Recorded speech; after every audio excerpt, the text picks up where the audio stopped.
Olá, boa tarde pessoal, boa tarde crianças, papais, mamães, vovós, vovôs. Bom, eu sou a professora Sueli Costa, sou professora da Escola Joaquim Tramujas e eu gostaria muito de estar fazendo essa história, contando essa história para os meus alunos lá na escola. Mas sabemos que no momento não podemos, não devemos, o momento é de nos resguardarmos para proteger a nós e as pessoas que amamos, né? Então, mas de qualquer maneira eu trouxe para vocês uma história. Essa história é da escritora Tânia Casarim e ela se chama Tenho Monstros na Barriga. Vamos lá? Hora da história? Essa história é a história de Marcelo. Marcelo era um menino que sempre falava que sentia alguma coisa na sua barriga.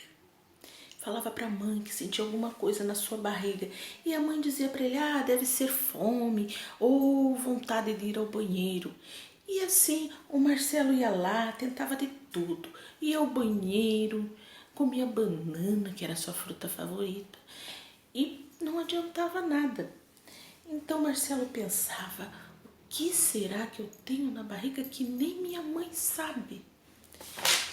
Bom, até que um dia ele estava voltando da escola, gritando, chamando a mãe. Ele falou, mamãe, mamãe, eu fiz um golaço na escola.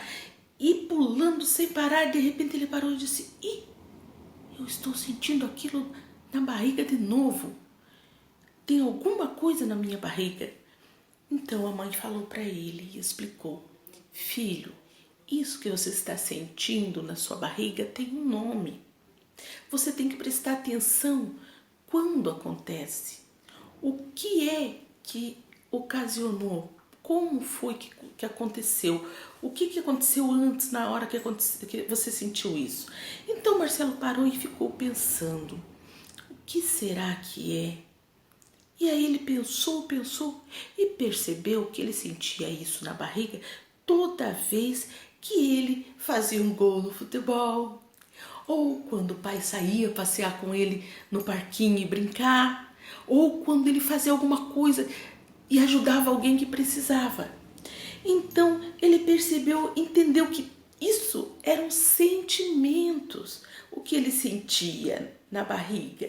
E decidiu chamar esses sentimentos de meus monstrinhos.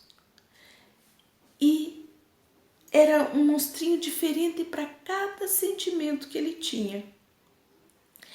E esse que ele estava sentindo agora, ele chamou de monstrinho da alegria, porque ele ficava agitado e pulava sem parar e ele percebeu que ele estava alegre.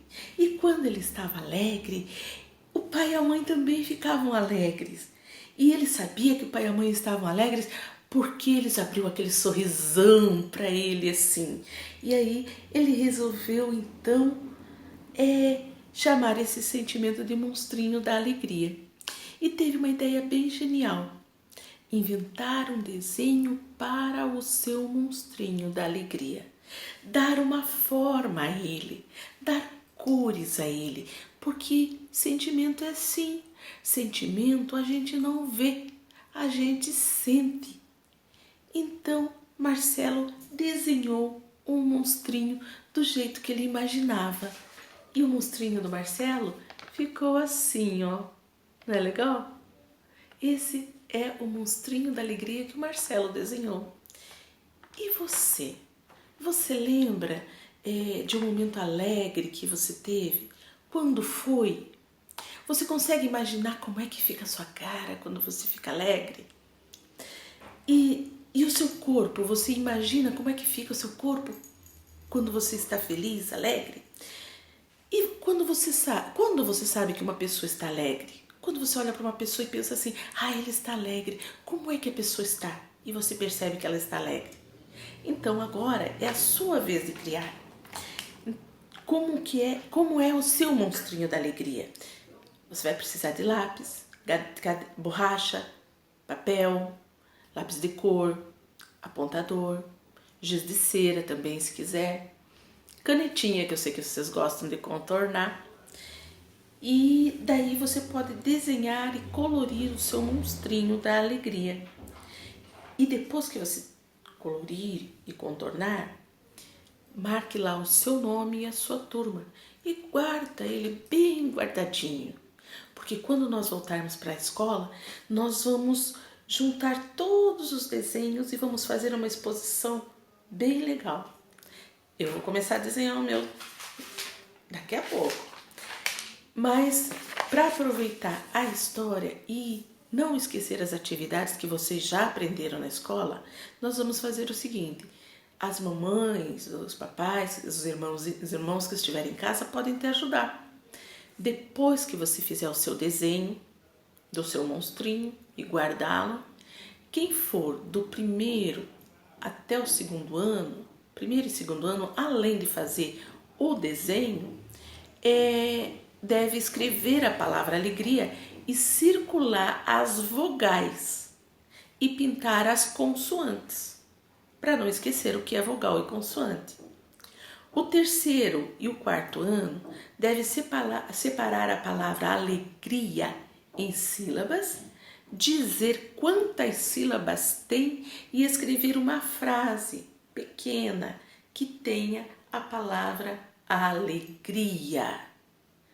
O quinto ano deve separar a palavra alegria em sílabas, classificar quanto à divisão silábica, ou seja, dizer se é monossílabo, dissílabo, trissílabo ou polissílabo. Classificar também quanto ao gênero, quer dizer se é masculino ou feminino essa palavra.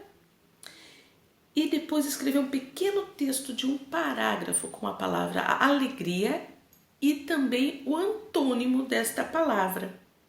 Assim vocês vão lembrando que já aprenderam e amanhã eu vou apresentar um outro monstrinho para vocês. Espero que tenham gostado da história. Beijo, até amanhã. Vou lá desenhar o meu monstrinho.